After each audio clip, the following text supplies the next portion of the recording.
Don't tell people what you know. Right. Keep them poor. You know, people say, well, money is not that important to me. I don't care about money. The money doesn't care about you. I came from a family with a poor attitude, if you know what I mean. Poverty starts with a fundamental attitude. So I was in Hawaii, I was 9 years old. My father was the head of education, PhD. Very smart man, good guy. And for some reason, we moved across town and I went to a school with rich kids. So this is a little town called Hilo, Hawaii. And suddenly I realized I was poor. My classmates were mostly white guys. And I was one of the few Asians in the class. And these guys, their fathers owned the banks, they owned the plantations, they owned the car dealerships, they owned the meat packing company, they owned the ranch. And I'm going, how come my dad doesn't own that? My fourth grade teacher, and I said, when am I going to learn about money? She was so sick and tired of kids by this time. She says, the love of money is the root of all evil. We don't teach money at school. I said, why not? And she got very flustered. She said, sit down, take your seat. And then I got curious. I said, why don't we learn about money? Go ask your father. He's my boss. My father was the head of education, PhD, all that stuff. I go home and ask him, why don't we learn about money in school?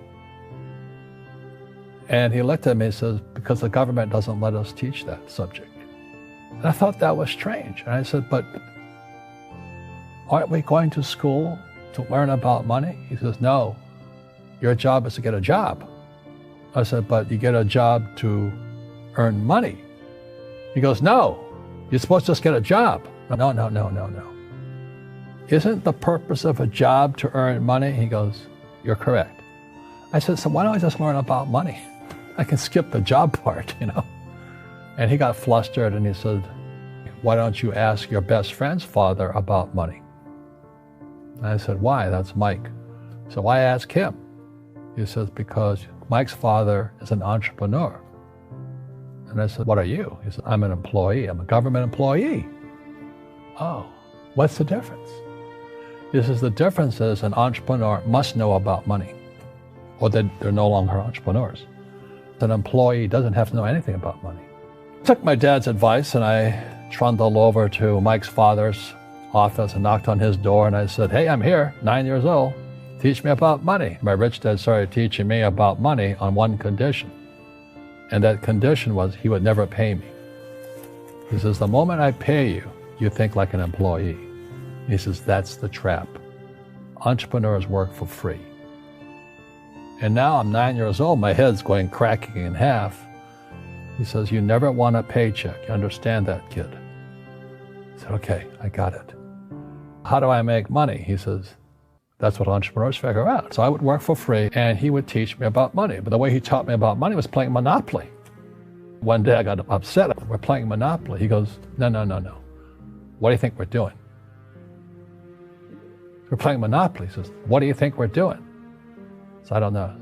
I'm teaching you about money. He says, there's many formulas for great success in money. There's thousands of them. But one of the best ones found on the game of Monopoly. I said, what? He says, one of the greatest ways to acquire great wealth is playing Monopoly in real life. What do you think I'm doing? And I went, I don't know. So then he took me out and he showed me his greenhouses. And 10 years later, when I was 19, I was now in school in New York, and I come back to Hawaii, and Rich Dad had bought the biggest piece of land smack dab in the middle of Waikiki Beach. And when you go to Waikiki Beach today, you'll see the Hyatt Regency Hotel.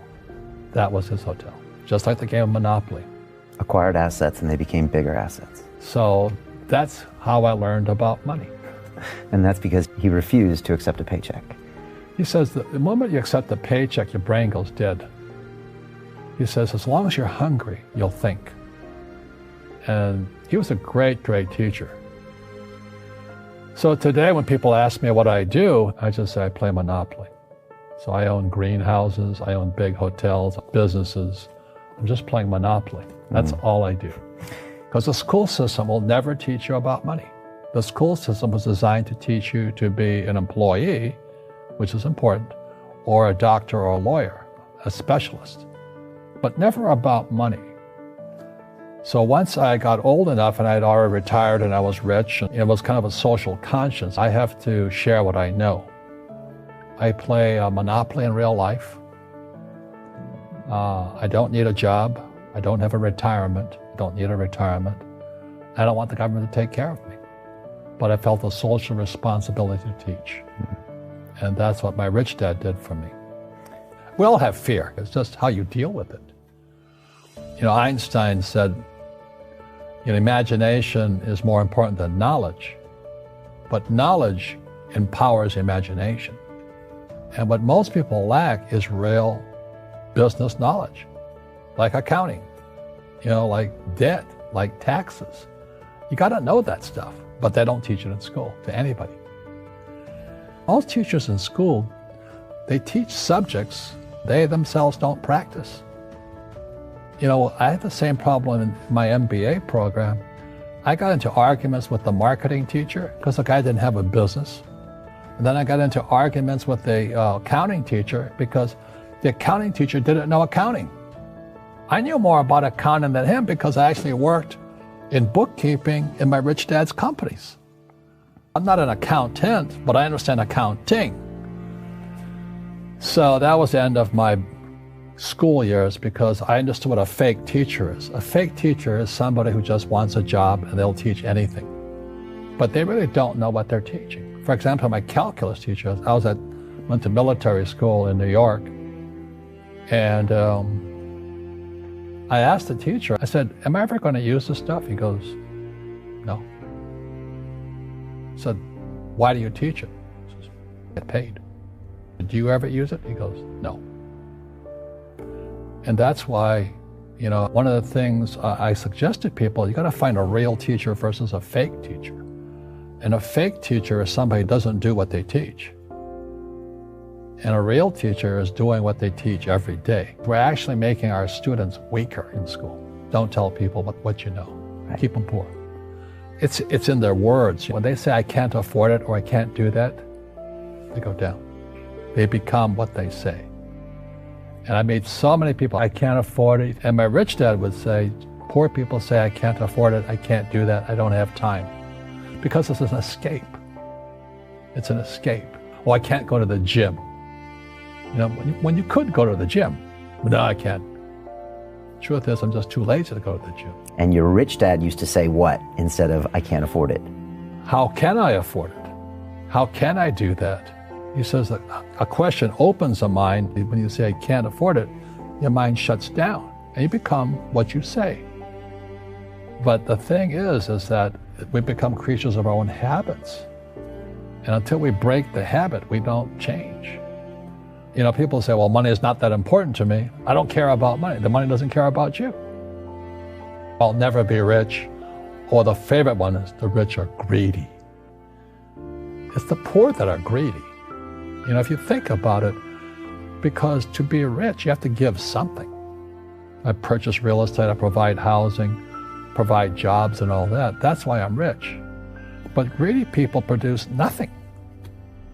Poor people are selfish. Yeah. They're always complaining about their problems. They're always focused on their own issues. Yeah. You agree with that? Well, the way you get rich, you solve other people's problems.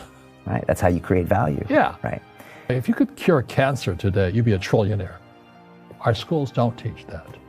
Our schools teach almost the exact opposite of that. And until you change your mindset, Correct. Money won't help you, right? Correct. And we see that people that win the lottery, people that make more money, they still have the same problems. Right. Because they have that poor man's soul. If you're poor, you'll always be poor. That's really hard for people to understand. Yeah, the money will disappear that fast. Just like most pro athletes, you know, they make millions of dollars and 65% are bankrupt 5 years later. It's because they come from poor families. Now you tell them that, they get very angry at you. As you guys ripped me off and government ripped me off. It's passed down genetically. That's the frightening thing. We got to change what we teach our kids. Einstein said imagination is more important than knowledge. Yeah, but you got to have the basic knowledge of taxes, debt, financial statements and all that. If you don't want to learn it, I can't help you. So my poor dad never wanted to learn what my rich dad was teaching me. Right. You know, people who are afraid of making mistakes, like they teach in school, they don't ever grow. And the average person, the reason they're poor is they haven't failed. You know, they play it so safe. They haven't made any mistakes like they're taught in school. That means they don't learn anything.